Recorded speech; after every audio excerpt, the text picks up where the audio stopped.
This is the OTB Television Network, a service of Capital District Off-Track Betting.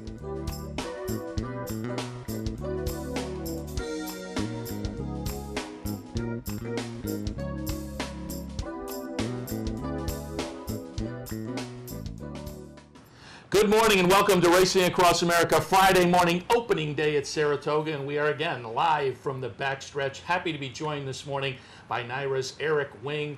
NYRA, again, I'm happy to, Eric, I'm happy to have you on board this morning on a morning that I'm sure is going to be very busy for you and all the folks at NYRA. It's already been a busy morning. As you know, Seth, everybody comes out in force here, all the local TV and radio, and for us, it started with a 4 a.m. wake-up call, and the interview started at 5, but I was really looking forward to this one in particular to talk with you and to talk horses and all good things Saratoga. Yeah, that's what it's all about. And Eric, I'll start right out. We've talked to you on this show before via phone. Going back months ago when you were still with the NTRA, you joined NYRA right in the thick of things, the thick of the Triple Crown season, so you've been a couple of months into it. How's it going? It's been going great, and I'll tell you one thing, Seth, it's never dull or boring. The days go by very quickly. Like you said, I started just before, I started Preakness week, which meant the Belmont Stakes was right on top of us.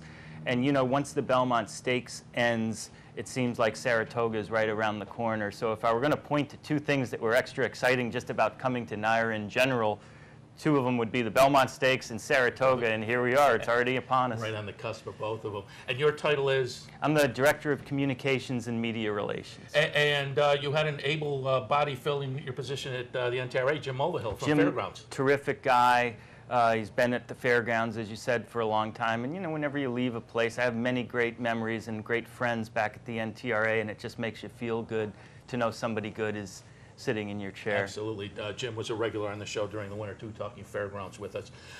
Eric, let's get into opening day. And first things first, it is, again, hot and humid out here. On the drive up, I actually thought it was a little bit good. Still hot and humid, but it seemed a little nicer in the last couple of days. But it was announced yesterday you do have some procedures in place for the hot weather, and particularly protection of the horses. Yes, as you know, as everybody knows, Seth, Saratoga is a summer racetrack with warm temperature days like we're experiencing today. So it's nothing we're not used to or haven't done in the past, but we are going to be taking the full implement of extra precautions for the heat. Where the horses are concerned, we'll have veterinarians stationed at various points, not just around the racetrack, but in the paddock, the winter circle, the horse paths, those places where horses come and go. Also strategically placed are going to be extra hoses, extra buckets of ice. Horses love having ice dumped right on top of their head. Wouldn't be a bad idea for you and me right now. I was going to say, I like it too. But that aside, there's that. Of course, we're also going to be making ice available for patrons as well because, you know, we need to stay cool ourselves. But we're going to be extra vigilant in watching and making sure the horses are well taken care of and in no distress. Yeah, people should remember we've been racing here at Saratoga for 150 years now, plenty of hot days, but it's good to have the precautions in place. You know, better safe than sorry. And folks should remember, if you're coming up here and you're going to sit out in the backyard, load up that cooler with some nice drinks, keep hydrated during the day. There's plenty of concession stands. I recommend the big lemonades. I like those. So it's going to be hot, but it'll be a fun day. You can never go wrong with lemonade. It's got a lot of water in it for the hydration, and it tastes good. Yeah, exactly. That's what it's all about. It was Wednesday. There was the press conference over on the front side where the local press got a chance to meet the new NYRA CEO, Christopher Kay. I took a couple things away from that he mentioned a few times. He talked a little bit about, he felt now with the situation over the past 6 months or a year, there's a little bit of a better relationship between New York State and NYRA now that may make things a little bit easier to, you know, implement improvements and whatnot. But also he pointed to his background and noted that he was going to concentrate, and maybe a little bit of a priority for him would be improving the fan experience. I know he's only been on the job a little while, so I'm going to get your take as to what you've had in the past couple of weeks since he came on board. But does it seem like, you know, as I say, improving the fan experience is going to be a priority for him? Without question. I've been in several meetings already in which he's not just expressing his preferences, but telling various department heads what he expects and the level of service, the level of friendliness, if you will, that he wants all employees to treat our guests with, and to make them want to come back, not just here to Saratoga, but to Belmont and to Aqueduct. And he's spoken many times about bringing some of the magic that is here at Saratoga that we're all familiar with us downstate to the other two tracks. Yeah, and I will say, maybe a week and a half, 2 weeks ago, I had David Hill on, who is a blogger on the America's Best Racing website. And he had on our blog post 2 or 3 weeks ago talking about the family experience and how he got introduced. And now he has, I think, a 3-year-old and a 6-month-year-old. And he gave raves to the Sunday afternoons down at Belmont. He said there was a lot of family activities going on, so it seems like some of that is already being implemented. It is terrific. And, you know, I was walking around a couple of Sundays ago, and it had a Saratoga feel to it. That's the only way I could describe it, walking around the backyards, the great demographics, the mixed crowds, families, young, male, female. And there aren't too many places where you're used to seeing that, Saratoga being one of them. And it was great to see it down at Belmont, and I think you're right, Seth, we will see more of that. Speaking of families, we should mention this will be the first Family Friday here at Saratoga. That's one of the weekly events you're going to have. What are some of the things people can look forward to? Well, they're going to be every Friday, like you say, kind of inside that main entrance there and on the way to the carousel. There's going to be all kinds of stands, exhibits. There's going to be inflatables for the kids. They always love those. It's going to be like what you were describing Sundays at Belmont that we've been doing, a lot of fan-friendly, fun things to do, not just for fans of all ages. And that'll be Fridays during the meeting. Fridays, yep. I do also want to touch on one other thing. The press release came out, and I will tip my cap to you. It was said that there were some production problems with the model of Saratoga, and all I can say is, thank God, because the baseball cap returns. Yeah. I was a little questionable on the model of the race course. I was a little critical of that, but we should alert people. The press release came out yesterday. There were some production delays with the model, but the baseball cap will be returning this year. Yeah, I mean, look, we're sorry to have had to make that change, and it wasn't our intention to change things up late in the game. But yeah, we had a production delay involving the creation of the model, and as clearly is the case with you, Seth, a lot of fans do like the baseball cap giveaway. I like my cap from last year. I still wear it. And this is going to be kind of a similar design cap to that, although in a different color scheme. But yeah, the cap is a perennial favorite among giveaway day race goers here. So we were happy to have that one in the bullpen, if you will, to bring in and to pick up the slack for the replica model. And we just showed the 4 giveaways there. Again, the models coming out of the mix. The baseball cap goes in. A short sleeve T-shirt on Sunday, July 28th. The 4-Star Day bobblehead on August 11th. The baseball cap now on August 18th, and the beer stein on September 1st. So if folks want to plan to stop by for those, and if not, you can check eBay about 4 o'clock that Friday. You're gonna have to white out like a silhouette of a giveaway item in there. So we get the cap in there. Put the cap in there, but yeah. So again, there's been a little bit of a change up, but as I say, I wasn't sure what I was going to do with the model of the racetrack, but I will certainly use the baseball cap. And I think the cap and the T-shirt, and in previous years, the umbrella, the tote bag, those are nice too, because they're things people can use. You're walking out in public and advertising for the racetrack. Exactly, and the Saratoga umbrella is terrific. Yeah, it's one of the better umbrellas I have in my disposal, and you know, when you live up here, you need a good umbrella, unfortunately, from time to time. But yeah, it's nice that's part of the idea. It's, you know, the beer steins are nice to have at home and drink beer or whatever you want to drink out of it. But those caps and articles of clothing or umbrellas do serve a dual purpose. And it's fun also when you're, you know, somewhere at a faraway locale. I know I've been on the beach up in Maine or whatnot, and you see somebody else with the Saratoga T-shirt or the Saratoga cap. You got the kindred spirits. Yeah, exactly. And Eric, we also want to mention you got your pin on, and also you have your tie on. Saratoga 150 this season. What are some of the events that are going to tie into that at the racetrack? Well, we're Saratoga 150'd out, but we're happy to be so. I mean, we're all decked out, and you know, it's been going since May, and it'll continue to go right on through September. But so much time and effort has gone into making this a special year. Not that any year at Saratoga isn't special, but this one is extra special. And I think we're already seeing some of the dividends and results of all the work that's gone in, all the buzz here at Saratoga surrounding this opening day and this opening weekend. The events are going to continue on. Of course, everybody's very excited about Whitney Day, which will mark the actual 150th anniversary to the day. And So in addition to all the ceremonial pomp and circumstance, we're going to have that'll be the debut of the $15,000 bet with other people's money wager, which is just a lot of fun. It's the most fun for the people who get the opportunity to wager. I wish I were one of them, but I've been told I'm ineligible. But it's fun just to think along with the person who wins. Which race is it? Who are you going to pick? And conversely, for people who are at home playing, I wonder who that guy's going to drop 15 grand on. Maybe I can go another way, and I'll get a couple of points higher as a result of this guy. Yeah, that's right. He'll shift your odds a little bit, and it's a lot like those the at basketball games, the halftime, the half court shot. Somebody else is going to win the money, but you're sitting up in the stands rooting for that guy to make a shot, it's a regardless. Yeah. We're all living vicariously. So somebody takes a $15,000 half-court shot, we'll all be rooting for him. Any other events that we should look forward to throughout the Saratoga season? Well, the other thing I think people will enjoy when they do make their first trip up here, there's the Hoofprints Walk of Fame. The first 30 horses were inducted to pay tribute to the horses of the recent past and distant past that have either made or built upon their reputations here at Saratoga. And also, there's a really cool timeline by the jockey's room where the silks are displayed and the jockey and trainer standings are.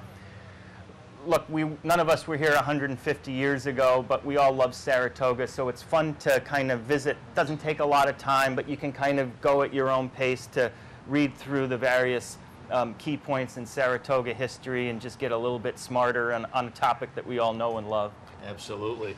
And Eric, I know from having you on the show previously, and we had you on quite a few times talking about your top 43-year-old list, you're a guy who likes to handicap and look at the races, and we were talking before we went on the air. You have kind of an interesting one maybe that looks like it may offer some value today.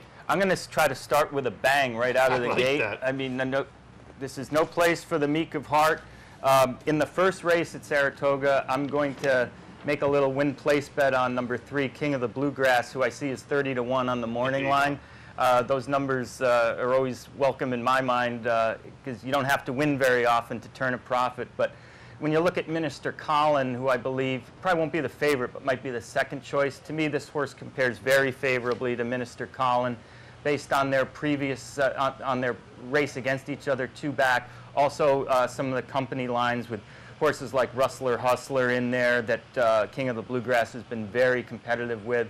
When I saw the 30-1, my eyes lit up, and that's where I'm going to be, at least on the first race. So you know at about 105 whether I'm ahead or behind for the meet. Yeah, and we had Sean Clancy in here yesterday. He made that point as bettors. You got to love Saratoga because the value's there. You get a horse who on a normal day at another racetrack would be about 3 to 5. But up here, he's in against 5 other monsters, and you get 5-1 on horses. And you as you say, you salivate when you open up and you look at some of the morning lines. It's like the Breeders' Cup phenomenon or syndrome. You get, like you say, 5, 6, 8-1 on a horse that's really, really good.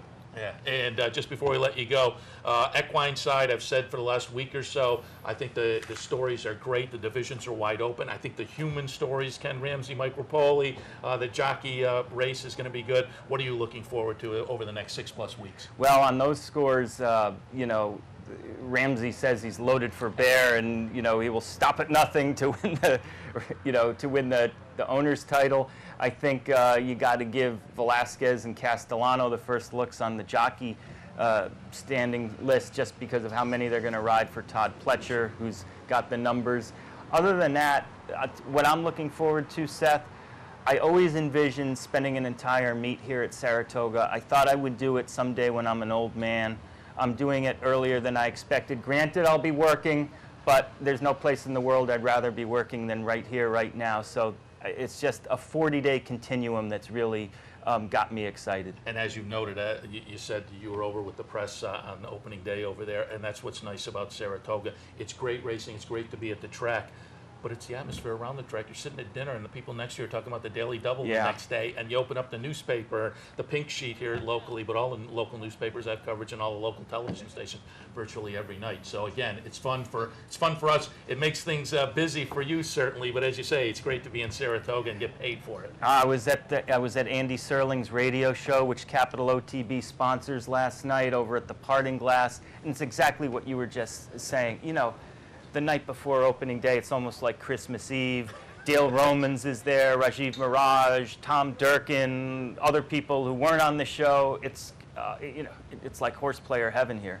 Yeah. I think you said it aptly. It's like Christmas for adults. We were all in countdown mode like we were 5 years old starting about a week ago. All right, Eric, we appreciate the visit this morning. Again, thanks for visiting on what's going to be a very, very busy day. Certainly we'll catch up with you as the meet progresses along because, as I say, you had the great top 40 list as you've done in previous years earlier this year. So we'll have you on certainly to talk about some 3-year-olds as Jim Dandy and Travers come up. But again, thanks for the visit this morning. Always my pleasure, Seth, anytime. All right, Eric Wing of the New York Racing Association. We'll take our first break. When we come back, trainer David Donk. Stay tuned. No matter where in the world you are, the excitement of wagering on horse racing is just a click away. CapitalOTB.com offers live streaming, past performances, race replays, our virtual tote board, analysis and selections from professional handicappers, and a simple, safe, and secure wagering platform. And best of all, you get track prices. Going on now, it's Bet 50, Get 50. Simply open a Capital Bets account, bet $50, and get $50 cash back. CapitalOTB.com. Log on today. The Capital OTB Handicapping Challenge Series is back. That's right, the 2013 Capital OTB Handicapping Challenge Series is back, and it's your chance to win thousands in cash and prizes and a seat at the 2014 National Handicapping Championship in Las Vegas. This month's contest is the Saratoga Classic on August 10th, so sign up today online at CapitalOTB.com or stop in at the Clubhouse Racebook. And don't forget our Showviver Series, Capital OTB's online handicapping contest. Hey race fans, head down to the all-new Clubhouse Racebook and get in the game. With live horse racing on more than 250 flat-screen TVs, state-of-the-art wagering terminals, fantastic food and drinks, an amazing Vegas-style atmosphere with seating for nearly 900 of your closest friends. Conveniently located at 711 Central Avenue, right off Exit 5 of I-90 in Albany, the Clubhouse Racebook is the better choice. Face it. Some mobile websites are just too much. Too much clutter. Too much to navigate through. Next time, log on to CapitalOTB.com. There you'll find everything you need. Clear, concise, easy to navigate. Check your account, wager, watch replays, get results. All the information you want with none of the clutter. CapitalOTB.com mobile. Try it now. Welcome back to Racing Across America. Opening day. We're very excited. And as David Donk sat down, he expressed the excitement. Everybody's excited. And David, we certainly appreciate your visiting us this morning. Happy to be in Saratoga? Yeah, listen, I'm getting a little older and certainly appreciate being here. It's a lot of fun. You know, some of the best racing in the world. Absolutely. And you know, it's a great environment for clients, for our friends, family, so glad to be here. And just doing a little bio on you last night, I realized you're from Canandaigua, New York, the Finger Lakes region, and I don't mean the lakes themselves, I mean the racetrack. Yep. Your dad owned and raced some horses out there, and so I'm wondering, as a kid, you know, you're just a shot down the thruway. If your dad was owning racehorses, did you visit Saratoga as a kid?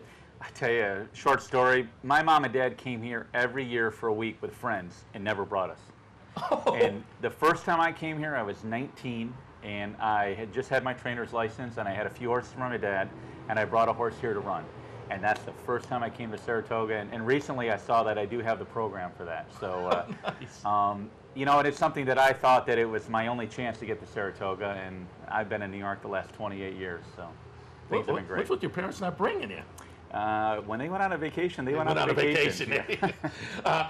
And speaking of that, I'm not sure whether you're going to be plugged into this or not, but it was interesting about a week ago on the show. I think it was with Bill Heller. We were talking about New York breds. We talked specifically about King Creesa, but we were talking about New York breds kind of not being your grandfather's New York breds. The programs really improved. But if you were here at 19, I'm assuming that was probably about the time.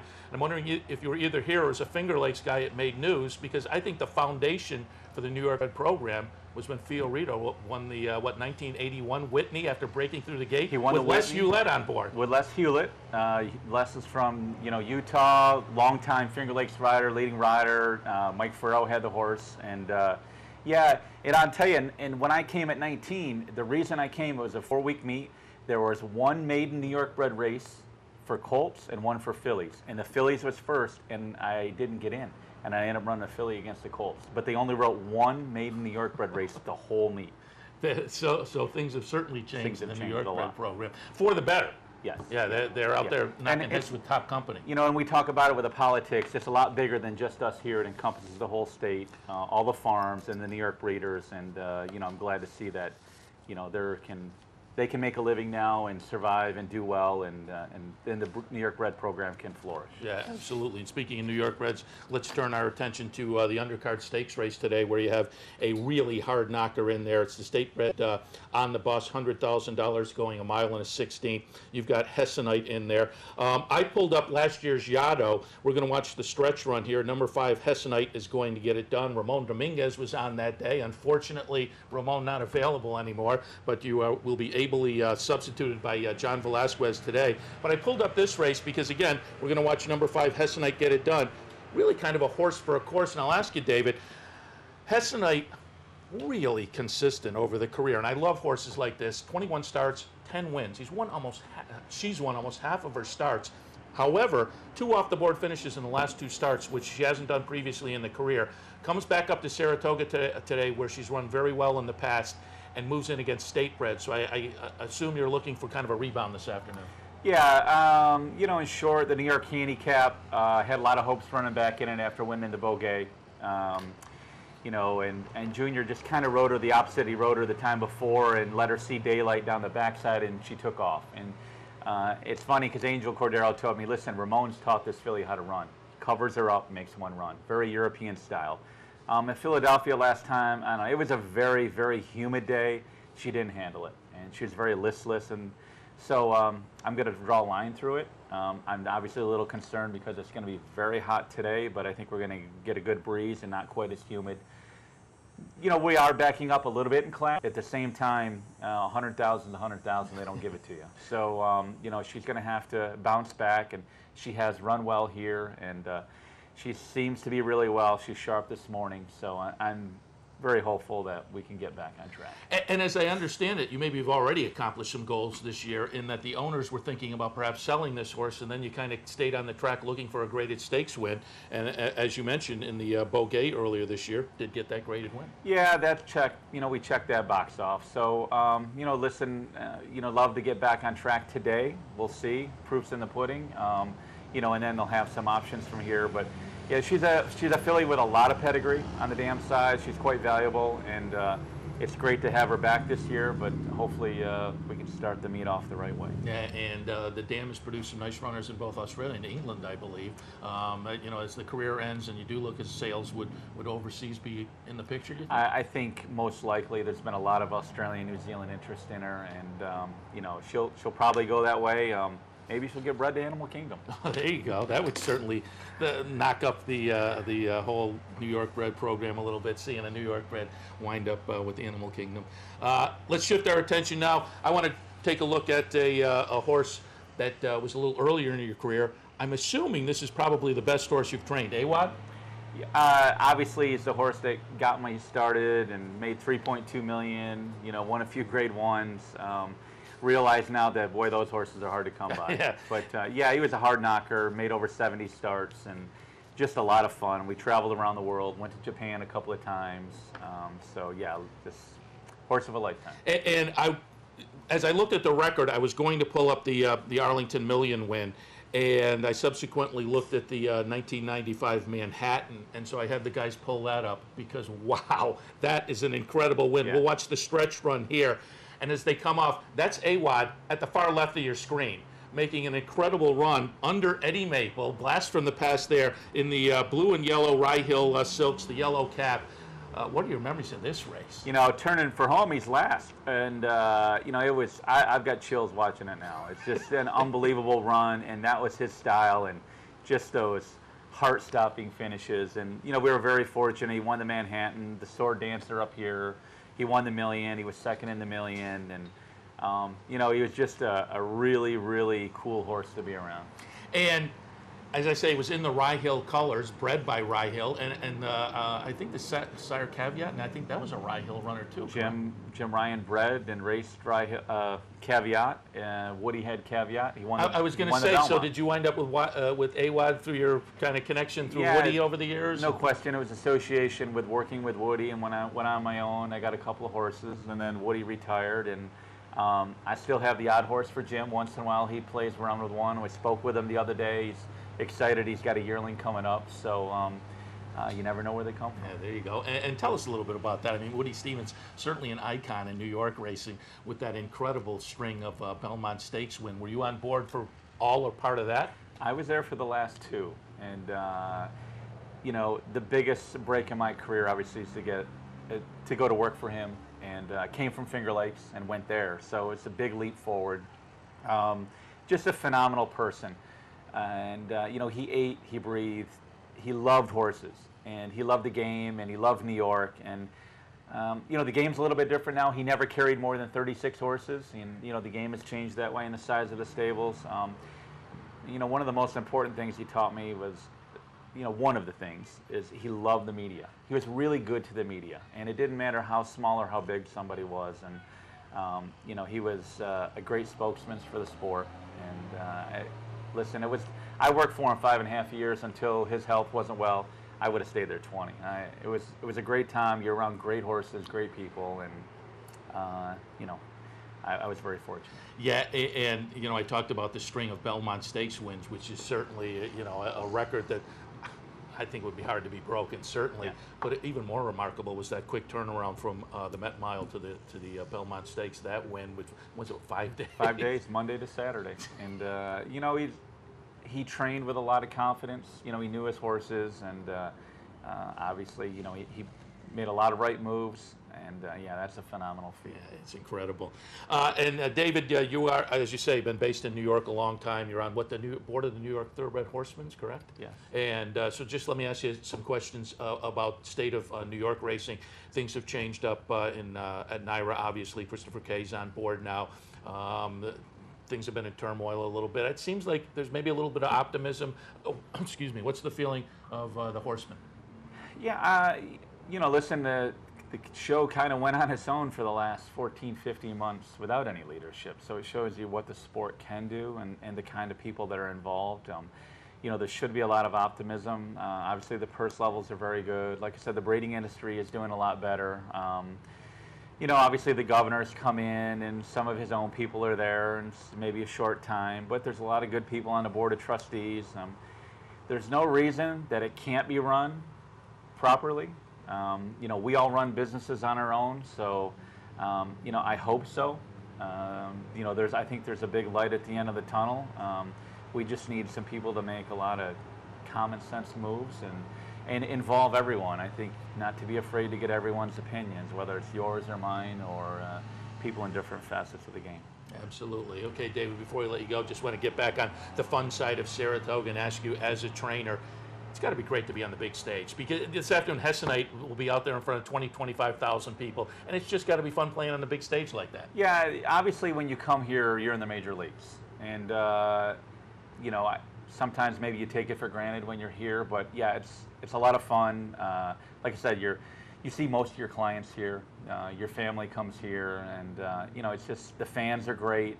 It's the optimism today. Obviously, it's happy opening day, but you know, it's a lot of fun, and obviously the older I get, the more you appreciate it. Yeah. And you know, it's maybe as good as it gets. Yeah, there is nothing like Saratoga. There's no question about it. Although I must say, I want to make a visit out to Del Mar, but with the overlap, I haven't done it yet. But it looks like the West Coast. One place I haven't been, but it's two different worlds. I think they're both fantastic places. I think I read, maybe Mike Smith said last year, one's like being in the country and one more in the city with the beach. But two phenomenal places, and it's nice that Del Mar does really well too. Yeah, they show those shots before the races. They have the simulcast feed, looks out at the beach, and as a beach guy, I think that looks pretty good. You sit at the beach and then you go over to the track. But nothing beats Saratoga, though. It's great, and we're certainly looking forward to opening day today. Hessenite, obviously, big gun in your stable. I know you have one on the also eligibles for the main track only for Sunday. And there is a little, I guess, a little wetness in the forecast, so maybe that one will get in. But any other David Donk runners we should be looking forward to in the next? You know, I don't have a lot of action at the moment. A few horses that are okay. I don't know, he probably doesn't run here. He probably goes back to Chicago. I've got that horse, Stormy Land. He got beat ahead in the nose in the American Derby the other day, and we'll probably venture back out to Chicago just because he'd like the distance at 1.25 miles. You know, we'll get a few 2-year-olds ready, and I'm not known to win first time out, get some ready, and more looking long term, but some useful horses in the barn. Very good. So again, you'll be at Millions Day. Right. Yeah, Arlington Million Day. Yeah.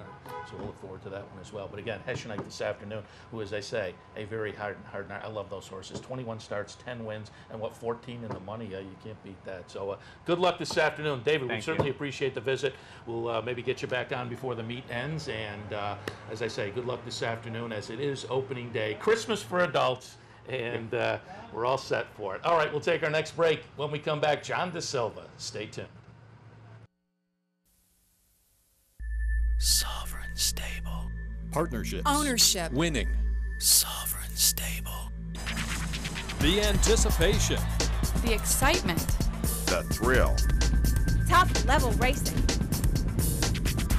Sovereign Stable. Join us in the morning on the backstretch of Saratoga Racecourse to experience the magic of thoroughbred ownership. Call 866-329-2WIN to meet trainers, jockeys, and watch sovereign horses on the track. No matter where in the world you are, the excitement of wagering on live horse racing is just a click away. CapitalOTB.com offers live streaming, free past performances, analysis and selections from professional handicappers, and a simple, safe, and secure wagering platform. And best of all, it's surcharge-free. CapitalOTB.com, the better choice. Fascinated by the world of horse racing? Interested in honing your handicapping skills? Class is in session. Night school, Monday nights. Easy to access online. It's free, interactive, and informative for the casual and serious race fan. Horse Player Now Buzz. Live horses to watch emailed to you daily. Our eyes, your prize. Night School in the Buzz. Visit horseplayernow.com for details. Summer at Saratoga, and there's no better place to watch all the racing action than right here on OTB TV. Each morning, the Handicappers Report brings you selections and analysis from our professional handicappers. Then stick around as the biggest names in racing join us live from the backstretch. The top trainers, jockeys, and racing personalities all share their unique insights and observations. For more than 20 years, there's been just one place to turn for unparalleled coverage of the Saratoga Racing Meet, Capital OTB and OTB TV.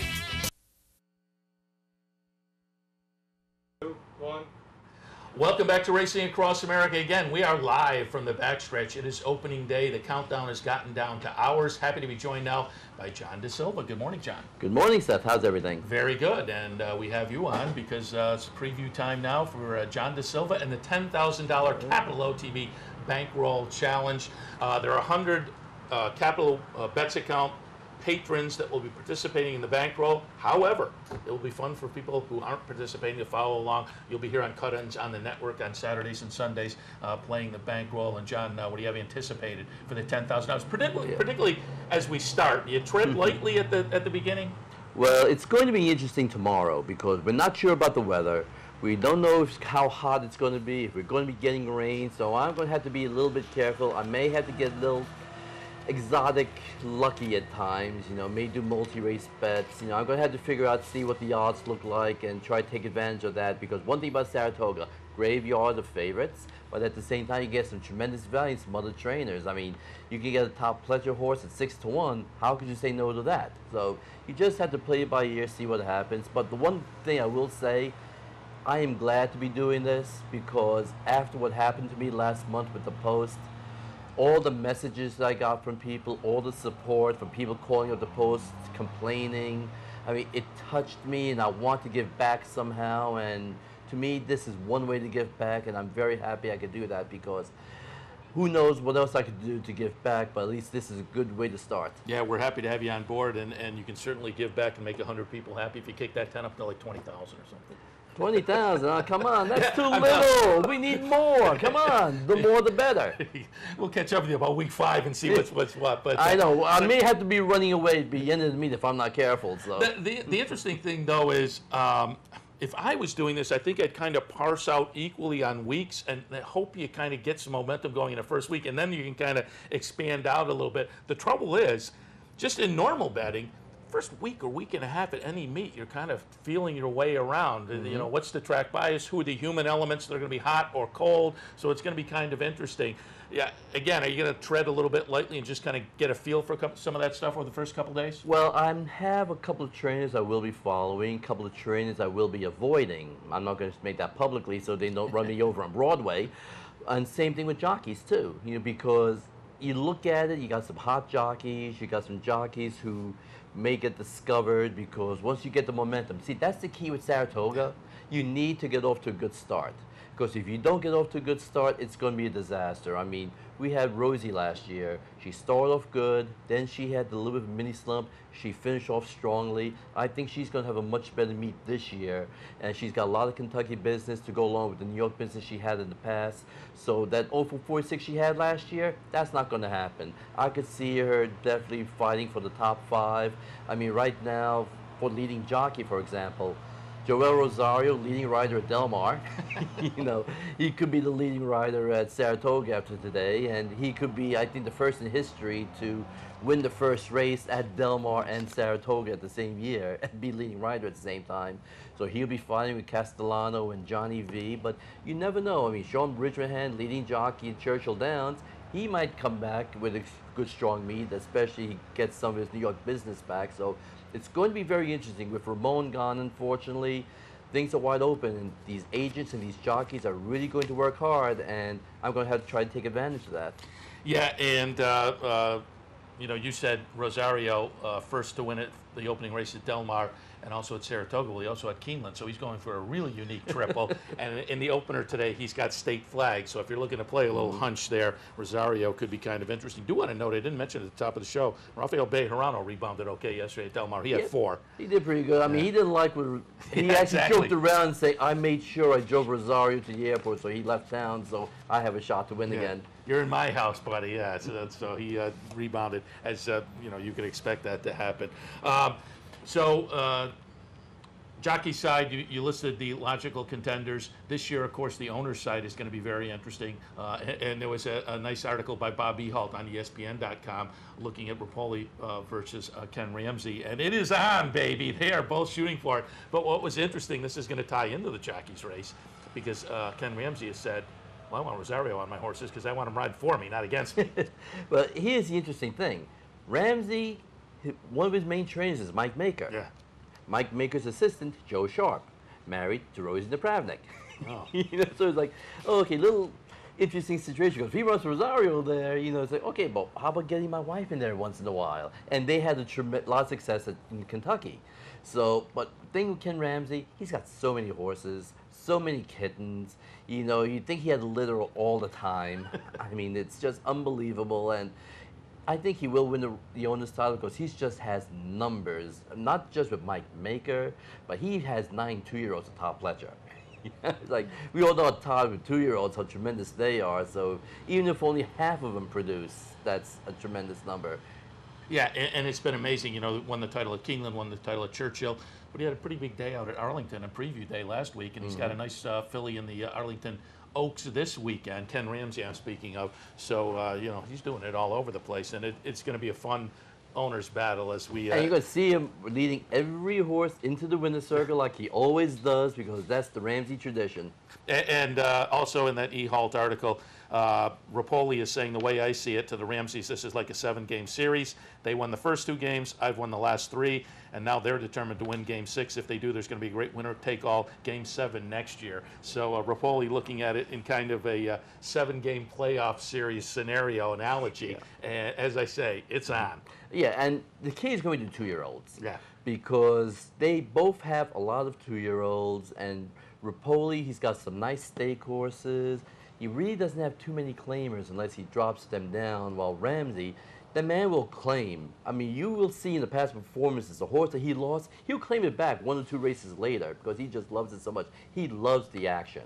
So that gives Ramsey an advantage there because he will make moves like that. With Rapoli, he's dropped a lot in the past. I'm not sure how much he wants to do that this year. But it'll be interesting chess battle between these two. And then you have Drawing Away Stable.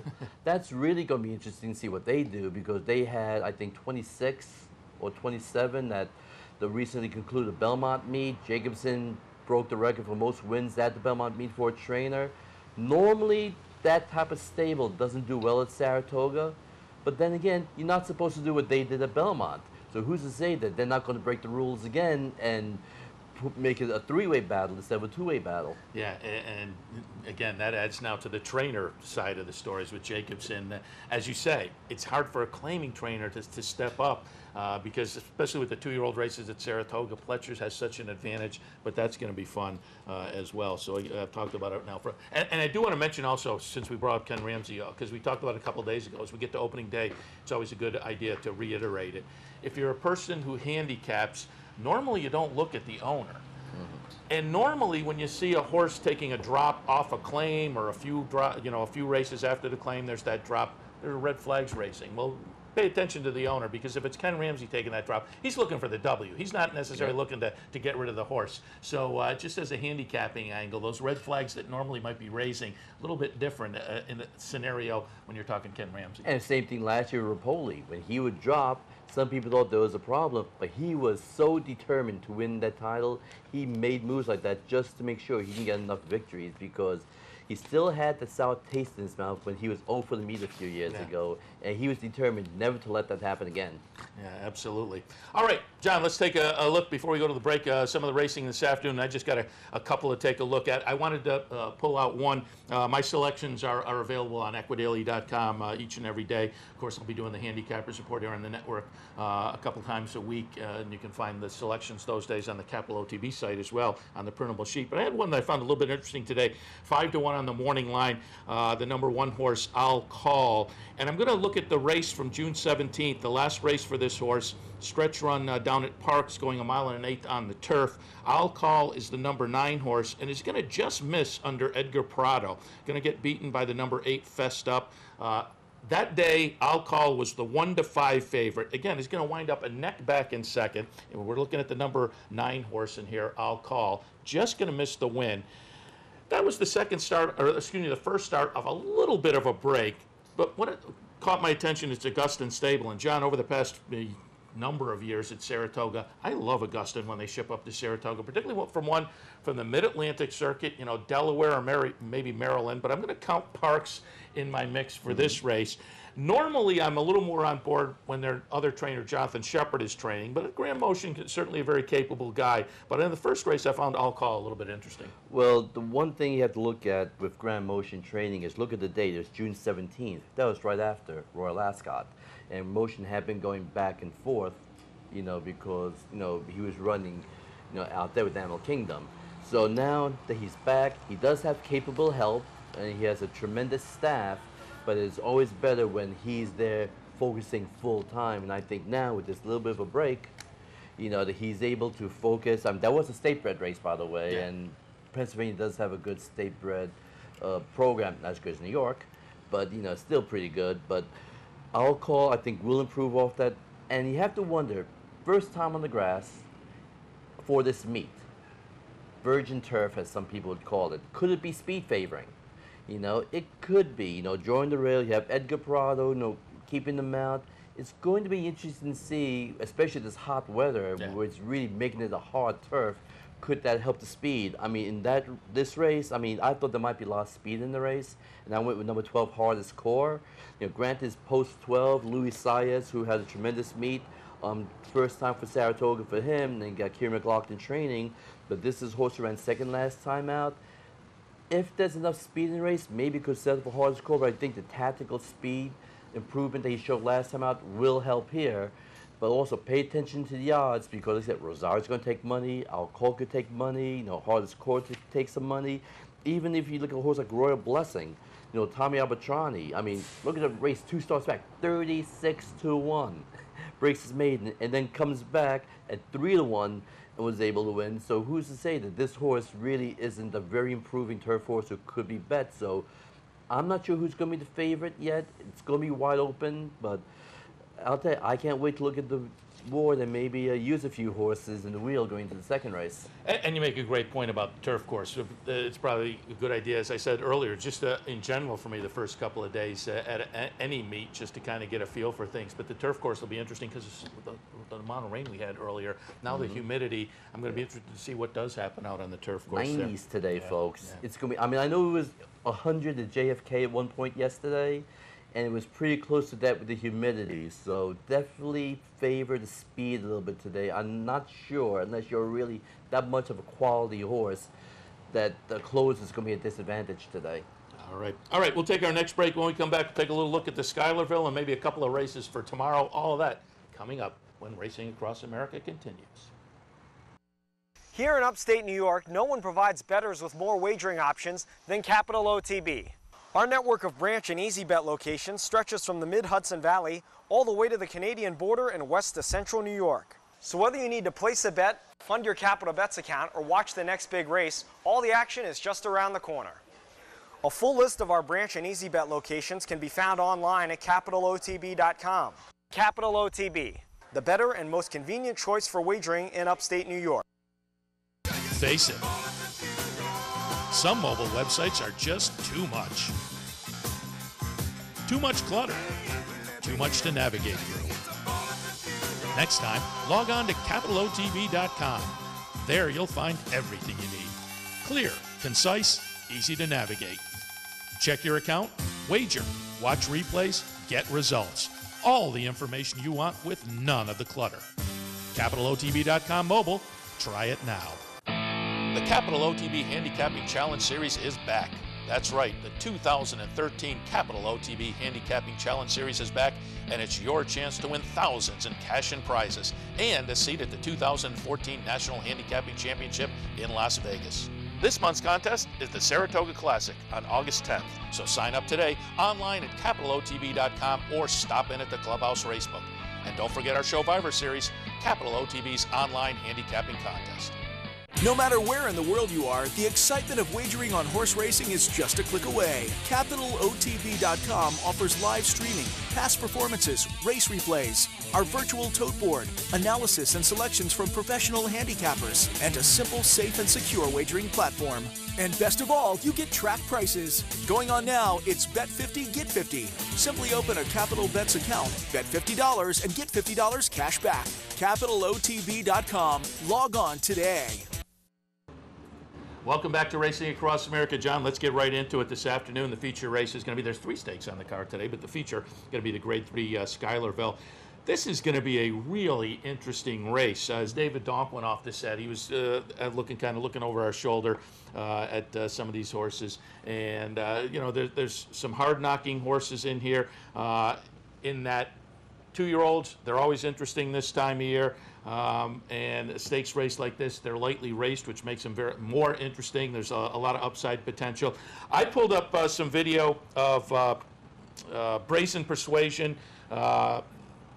This is the Churchill Downs back on June 29th. Second career start for this horse. It is an Asmussen runner. They tend to improve second time out of the box. So you're going to see Brazen Persuasion get the job done here as the number 6 horse coming down the stretch. So again, number 6 going to pull away and win by almost 5 lengths as the 9-5 second choice. I like Brazen Persuasion, John, because it was a pretty quick race. If you look at the fractions, they went pretty fast, but it was also at this 6-furlong trip. So a couple of stars, some experience at the distance. I think the horse to beat, though, is going to be the Brett Calhoun horse, Bana. Well, 2-year-olds going 21 and change and 44 and change, they're normally exhausted at the end. But this horse is drawing away, and with 6 furlongs and 9 and change, you're not supposed to do that second career start as a 2-year-old in June. I mean, this horse, Rosie rode that day. Again, this is Rosie showing improvement now, right for Steve Asmussen, among others. Steve Bass, as the agent, is definitely helping out with that. And to me, that was an impressive race. How could I go against a horse who can do that? Because it's very difficult to show a 2-year-old how to come off the pace successfully. But to do that with those fractions, I mean, I'm sorry. I mean, this horse, not saying he's going to be a superstar, but this is a horse who could definitely win a couple of stakes up here at Saratoga. Now, Bana, I mean, very impressive first time out, but that was 4.5 furlongs. Now you're going from 4.5 to 6. We don't know how the horse is going to handle fast fractions. We know Brazen Persuasion can do that. So to me, that's why I'm going with Steve Asmussen, Rosie, and Brazen Persuasion here. And we haven't mentioned the Stone Street Pletcher entry. I think that horse is going to be interesting as well. Two horses, because as you say, you know, you look up at the tote board and all of a sudden Todd Pletcher's getting away 4 to 5 to 1 in a field like this. What do you do? Because if they get it done at $10 price, you're kicking yourself afterwards. And you get Castellano, you have Velasquez. I mean, it's amazing. How many good 2-year-old fillies have we seen through the years with Stone Street? I mean, it seems like every time they put one out there, they're winning impressively first time out, and you have to give them a lot of respect in here. And you got Joel Rosario for Ramo Cat. Yes, the horse did tire after breaking slowly and bumped, but it's Joel Rosario, folks. I mean, you might be getting some nice value in there. So this is going to be a fun race with the betting. I'm very curious to see how close we're going to see the top 3 in terms of betting. We might see, let's say, 7 to 5, 2, 5 to 2 type of situation. Yeah, it's going to be interesting to see where the betting public does shift in this race. All right, tomorrow in the Shoe V, folks are looking forward to the return of Eblouissant, Zenyatta's sister, 2 for 2 so far in the career. We're going to look at the last race from this one. That was out at Santa Anita on January 17th. So a long time on the sidelines for Eblouissant, but gets it done here as the 1 to 2 favorite in the, as I say, second start of the career. You will see again, number 5, Eblouissant get it done. John, I looked at the Shoe V, and third start of the career, come back off a layoff. I think this is a very tough spot. I think Eblouissant going to be up against it a little bit in Saturday Shoe V. It's a very tough spot, but we've learned a couple of things through the years. Always respect John Sheriffs, because he's not going to put a horse in the spot that's not ready for. And look at the family, they know how to win. I mean, it doesn't matter what the situation is, they just go out there and win. Now, with Eblouissant, it's going to be interesting because she hasn't run since January. She has been working well. There's talk that she might enter into an allowance race on Monday. So if that happens, will she scratch tomorrow? I mean, John Sheriff is saying that the horse is still going to run Shoe V first and foremost, but you never know.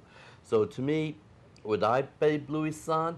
Maybe not on top, but I know one thing. If I'm using multiple race tickets, you have to put it on there, because you can't teach class and horses that have a heart with a will to win. And honestly, she comes from a family that does that.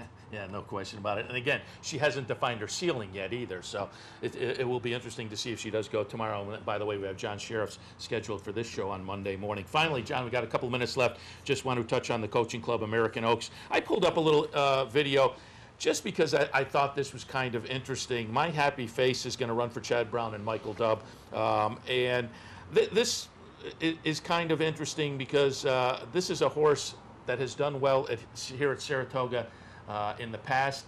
And this was probably one of last year's most impressive performances. This is My Happy Face, as you can see, winning last year in the opener on one of the cards late in the meet. Wins by, 21 lengths there. So I think this horse is kind of interesting, but another one that I think probably has to step it up a little bit in this field. Well, Michael Dubb has high hopes for this horse. Now, this is a horse who's trying 2 turns for the first time. I mean, the furthest this horse has gone is a mile, but stretching out an extra 1/8, trying 2 turns could be a little difficult. But it's Rosario, you draw the rail, and if you look at the past performances, not much speed in the race. So this horse could be lone on lead, and you have somebody like Joel riding, this horse could steal it on the front end. Now, limited budget, the horse ran in the Belmont Stakes, basically ran an even race, but if you look at some of the races in the past, I mean, especially the fairgrounds, this horse was tremendous. And if she comes back to any of those races, she's got the 2-turn experience, she's gone the distance, she could be very difficult here. Yeah, I like unlimited budget because I like that fairgrounds race earlier in the year. And again, the Belmont, 1.5 miles up against the boys, so probably moving back towards the comfort zone. I think Princess of Silmar is going to take a lot of action. But I'll tell you, that Kentucky Oaks race to me looked like a little bit of an aberration. I want to see one more from her. Well, look at the winner of that race, Princess of Silmar. This horse just goes out there and wins. Did run second to Close Hatches in the Gazelle, but the way she's been running all year, I mean, nobody talks about her. She might be the best 3-year-old filly out there because she just goes out there and produces. Maybe not spectacular, maybe not running the fastest speed figures out there, but when you win, they don't care how fast you go. The owners anyway, they just want that picture taken. They want to be in the winner's circle, and they want that check. All right. So, again, that's tomorrow. Good stakes action. Sanford on Sunday. So it's a big weekend planned up here at Saratoga. Obviously, opening weekend, opening day today. Come on up. It is hot, but bring some. And as I said earlier, I don't think it's as bad as it is hot and humid. I don't think it's as bad as it has been for the past 3 or 4 days. But bring up in your cooler some ice and some drinks. Keep hydrated. Plenty of concession stands as well. It's going to be a great day of racing. So definitely come on up. The sun's shining, and we've waited all year for this. Hey, 7 o'clock. They're all lined up. I mean, Rosie actually posted a pic on Twitter about the line all the way down the road of people waiting in at 6:38 in the morning, and then watch YNN at 7 o'clock. They opened up the gates. They're all rushing. And the first race of the day. Yep. And nobody wiped out, thank God. That's the most important. We didn't have to call up anybody to be vanned off. Everybody got their picnic table in good order. All right, that's going to wrap things up for Racing Across America for this Friday morning. Again, on Monday, we'll be back at 10 a.m. Andy Serling will join us on Monday. John Sheriff's, plenty more action here. Over the weekend, of course, great shows. Steve Bick and I on Sunday and Loose on the Lead. Tomorrow, Mark Casano with Down the Stretch. Handicappers report each and every day during the meet. It started. Saratoga opening day this afternoon. A lot of great programming here on the network. The race is live this year here on the network. That's great news as well. John, thanks for visiting this morning. We'll certainly catch up with you plenty of times during the meet. And Bankroll Challenge cut-ins on Saturday and Sunday afternoons with John. That'll wrap things up for Racing Across America for this morning. Again, we'll see you next time.